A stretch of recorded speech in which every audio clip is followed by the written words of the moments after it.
segura essa. O que eu vou te contar agora não é só fofoca de bastidor político. É um daqueles momentos que fazem a gente parar e pensar: espera aí, o que está acontecendo aqui? Imagine a cena: um debate televisionado, duas deputadas com visões de mundo que mais parecem vir de planetas diferentes, e uma faísca que incendeia o estúdio. E o mais maluco, tudo isso pode espelhar coisas que acontecem bem aí, na sua vida, no seu trabalho, nas suas relações, sem que você perceba.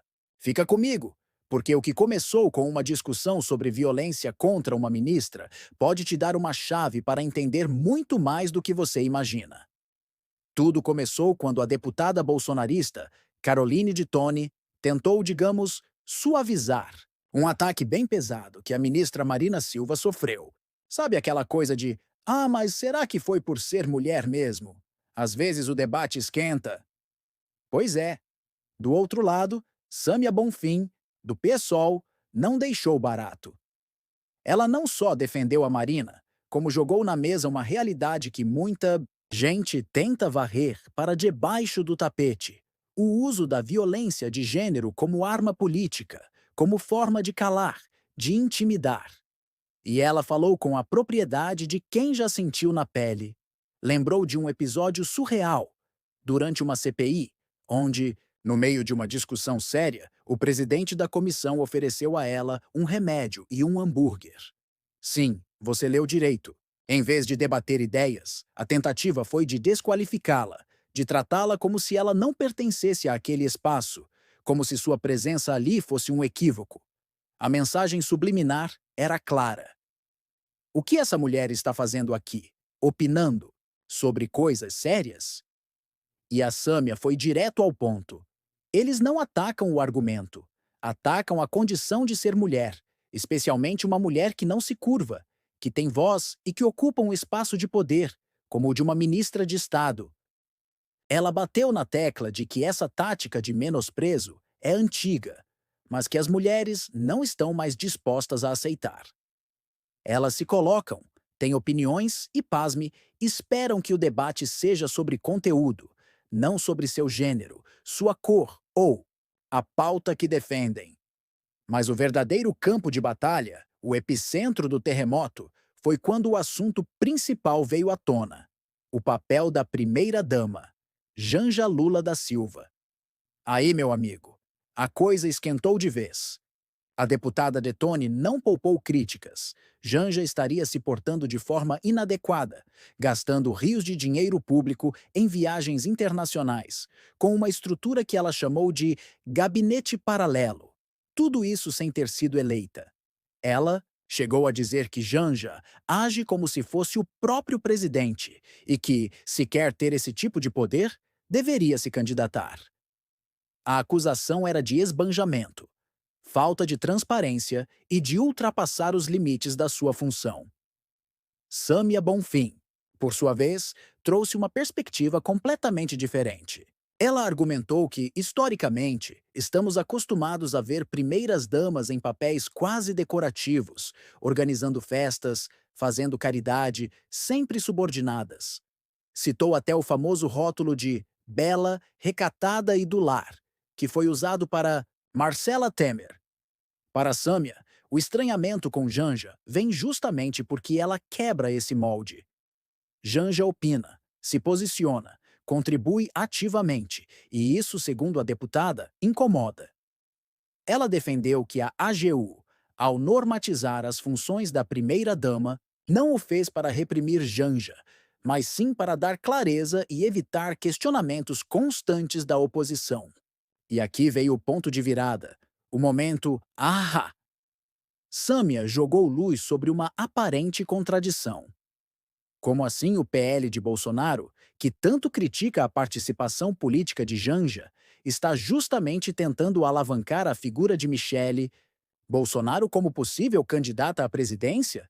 A lógica parece ser: a nossa pode, a deles não. E não parou por aí.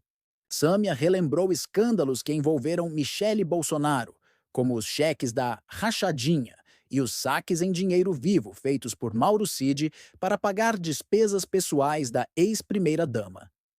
Ela também questionou o silêncio de Michele diante de declarações machistas do ex-presidente, como quando ele ofendeu a esposa do presidente francês ou fez comentários sobre pintar um clima com adolescentes venezuelanas.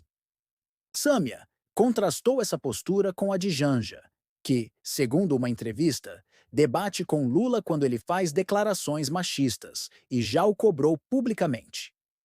A acusação de Sâmia foi direta. O problema não é Janja. O problema é que os bolsonaristas não aceitam mulheres que não são submissas, que querem se colocar na política. E aí ela deu outra estocada.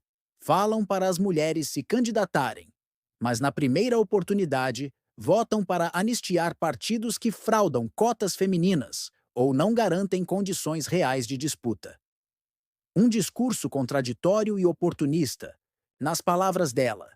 Sobre os gastos de Janja, Sâmia citou checagens de fatos que indicariam que os bolsonaristas inflam esses números, atribuindo a ela despesas de toda a comitiva presidencial e até reformas no palácio, como se fossem gastos individuais. Para ela, isso também é uma visão machista, como se, havendo gastos, a culpa ou a responsabilidade fosse sempre da mulher. A discussão ficou tão quente que Sâmia chegou a provocar Detone, sugerindo que ela usasse seus argumentos para tentar convencer os colegas a apoiarem a pré-candidatura de Michele, já que, com a inelegibilidade de Bolsonaro, que, segundo Sâmia, em breve deve ser preso, estariam faltando nomes. A deputada bolsonarista ficou visivelmente nervosa, tentou interpelar sobre os crimes de Bolsonaro, mas Sâmia continuou, afirmando que ele merece ser responsabilizado por tentar dar um golpe de Estado e que esse dia chegaria. Agora, o que tudo isso muda na sua vida? Parece só briga de político, né?